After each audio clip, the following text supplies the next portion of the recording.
It's Saturday, September the 20th, Pennsylvania Derby Day at Parks Racecourse, featuring 3 graded stakes, the Grade 2 Pennsylvania Derby and the Grade 1 $1 million Cotillion Stakes for 3-year-old fillies. I decided to handicap all the races at 5 different racetracks today rather than just the stakes races because this day has been very good to me over the last 2 years. So let's see how the day turned out.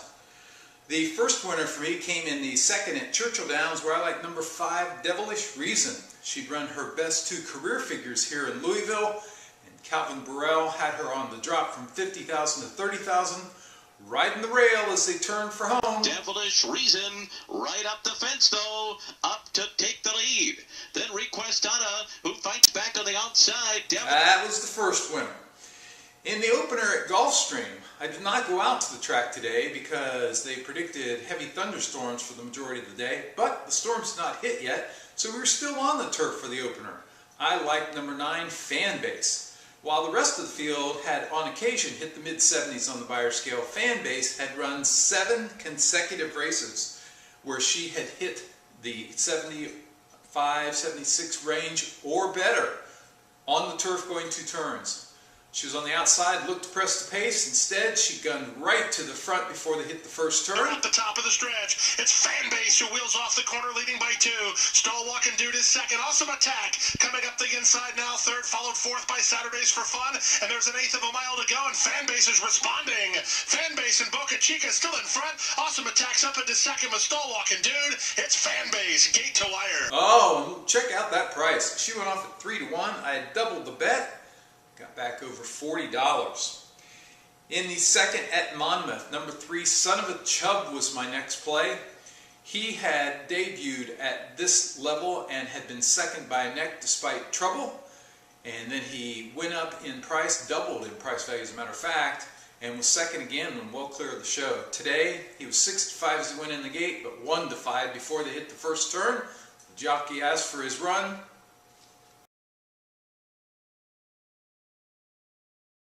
The second at Belmont was a non-winners of 3 Lifetime. My selection was number 6, Between Here and Cool. Between Here and Cool was coming first off the claim for David Jacobson. If he ran back to one of his A-game races, he looked to be long gone in here, and I thought that was a pretty good likely event because of going into the Jacobson bar. And that guy is a master of the claiming game. He put Johnny V on top. Between Here and Cool pressed the leader to the far turn. Johnny asked him for his run. Between Here and Cool has the lead as they pass the 8th pole. Successful Brothers making a late run on the outside of Pisces by Moonlight. But Between Here and Cool has got it done. The second at Gulfstream, the torrential rain had hit. You couldn't even see the field as they hit the far turn. But if you looked at the little chiclets at the bottom of the screen, you could see my selection. Number 2, Solitary, making a strong move to the front and ran away through the home stretch.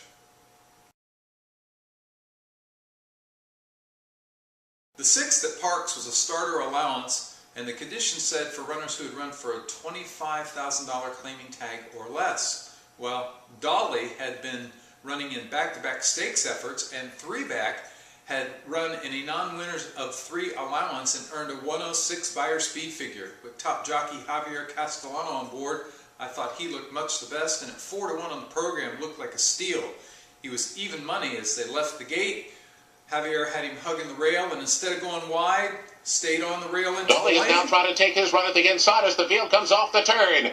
Bowman's Beast clings to a short lead. Dolly now charging through on the inside. He's so fine as in between horses. You got that going for you on the outside. They come to mid-stretch, and here comes Dolly down at the inside. He's so fine between. You got that going for you on the outside. Dolly a short lead as they come down to the finish. Here's the wire. It is that was Dolly. close, but that was another winner. Came right back minutes later in Belmont. We were on the turf for a non-winners of 2 Lifetime, a 7-furlong elongated sprint. Linda Rice is known as the queen of turf sprinting in Belmont, and she trained number 3 A.P. Johnson. Saved ground behind the leaders into the turn. Split horses. Johnson is in between horses, and Rockin' Cozy is in with a chance out in the middle of the course. horse. Four of them are together. On the far outside, it's Rockin' Cozy, but here's A.P. Johnson to come on through to take the lead. A.P. Johnson in front. Then that's the boss and Rockin' Cozy. And I had my 7th win on the day. Looks like this is paying off by playing all of the racing stakes races. Back to Philadelphia for the 8th at Parks. It was a non-winners of 2 optional allowance claiming event. I like number 5, Catch My Drift. Looked to be a 2-horse race on paper to me, but Catch My Drift was sent out by Chad Brown. He typically is a conservative kind of a trainer, but instead, after back-to-back wins to start her career, he'd sent her out in the Grade 1 Alabama. So this drop down into allowance company looked to be just the perfect spot. Javier Castellano was on board, saved ground while 4 off the leaders into the turn. Erratic on the outside. Smart number trying to hold tough at the inside. Primo Villa, Catch My Drift on the outside. Catch My Drift takes the lead with 50 yards to go. Catch My Drift kicks clear late to win. That was nice. And now the stakes action started. We were at Delaware, where I was in 2000 on Trek Tour 2000 with my son Jeff. And it was the Grade 3 Kent Stakes. Todd Pletcher sent out number 1, Divine Oath, with 7-2 on the morning line. Went off as the favorite, obviously.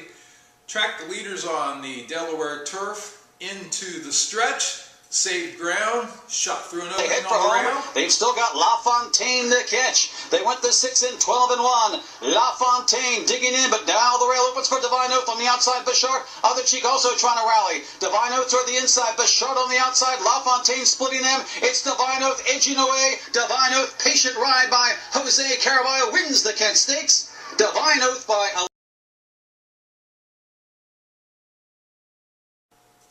Oh yeah, I'm having a very good day. At Monmouth we were on the turf and number 7, So Festive, was not the favorite, went off at 5-2. She was out of the Grand Motion barn. She had made all 4 of her first starts in Maiden Special Weight Company. Split horses at the furlong pole and drew off late to score, paying over $7.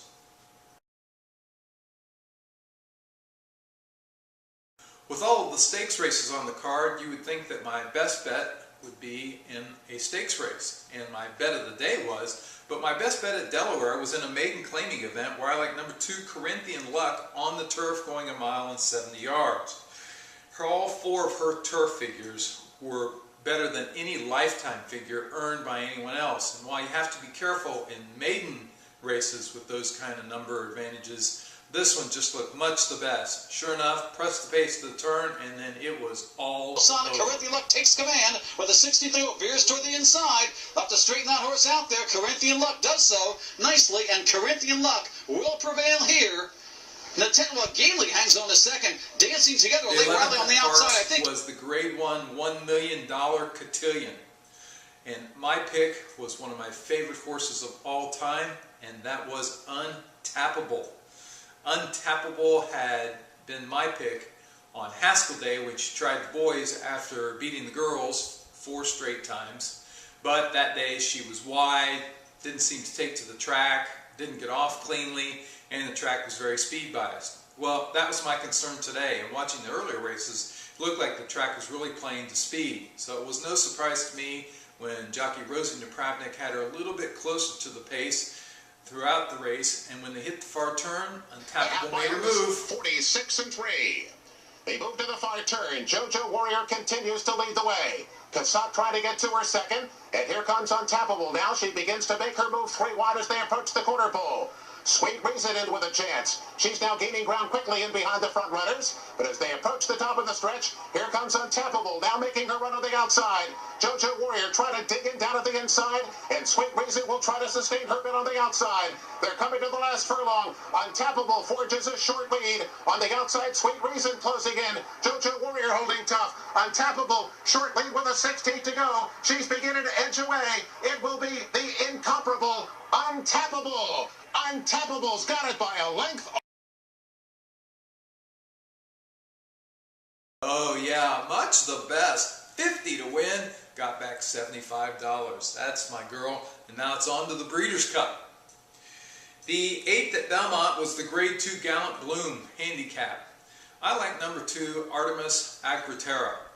She had run really well last year as a 2-year-old, and this year she seemed to have turned her form around in her last 2 races off the shelf when turning back to sprinting.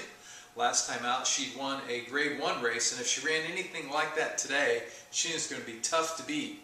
The only question was, would La Verdad get away with an easy lead? Well, as the race unfolded, Artemis Agritera, who was the favorite, was way back, and La Verdad was loose on the lead. They turned for home. I thought it was just hopeless. La Verdad has opened up here. La Verdad by 4. The half. Sparkling 43 3/5 seconds, and La Verdad has opened up a 6-length lead as they come into the stretch. Artemis Agritera was widest of all, is gaining ground on the outside with Willett, and then it's Mary Meadow. They're closing in on La Verdad. The lead is down to 3.5 lengths. Here comes Artemis Agritera on the outside. La Verdad trying to hang in there. Artemis Agritera driving on the outside. It's La Verdad and Artemis Agritera. A photo finish. A photo finish. Photo finish!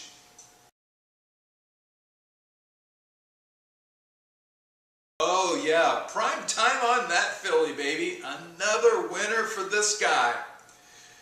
Back to Gulfstream. It was the 9th. It was the maiden special weight for 2-year-old. And you can tell that the championship meet can't be too far away, because for the first time since last spring, there's a horse entered in this event out of the Todd Pletcher barn. 8-1 on the Daily Racing Form morning line. Are you kidding me?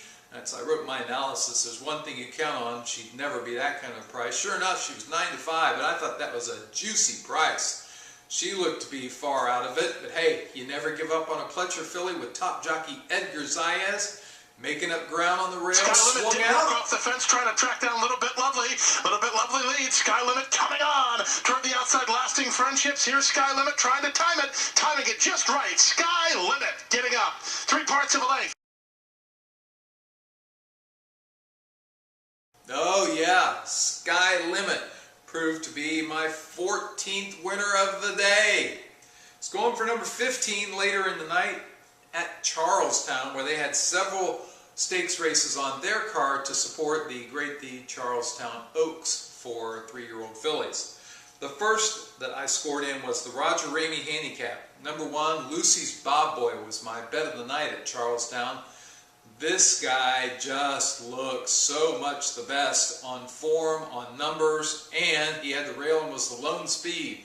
Right to the front. Chop, Lucy's Bob Boy is back, taking a peek back. Arnaldo Boca Chica, he's got the Roger Ramey Handicap in the bag. 15th winner came home. I had to wait several hours until almost 10 o'clock for my last winner on the night. That was the Pink Ribbon Stakes. Number 4, Geeky Gorgeous. She'd won the Regret Stakes as I stood on the rail at Monmouth Park back in late July. Then she'd scored again for me just 2 weeks ago. Well, here she was back going a 2-turn, 7-furlong distance, and I thought the way she came off the pace played well tonight. She stalked the leader into the turn. 46-4 as they fly to the final turn in the Pink Ribbon. There goes Geeky Gorgeous, taking off on the lead. Brenda's Way shuffled back into second. On the outside, Flattering Bee is on the move into third, with table 310 with a chance splitting horses at the top of the stretch. Off the turn, Geeky Gorgeous, the one to catch. Flattering Bee and table 310 trying to run this one down. It's still Geeky Gorgeous. Outside, Flattering Bee. Geeky Gorgeous wins the Pink Ribbon Stakes. Oh yeah, 16th winner on the day. What a great day it was again on Pennsylvania Derby Day. Next week it's Breeders' Cup Preview Weekend, as we'll be in Houston to see Jeff Antoinette and our grandson Cameron.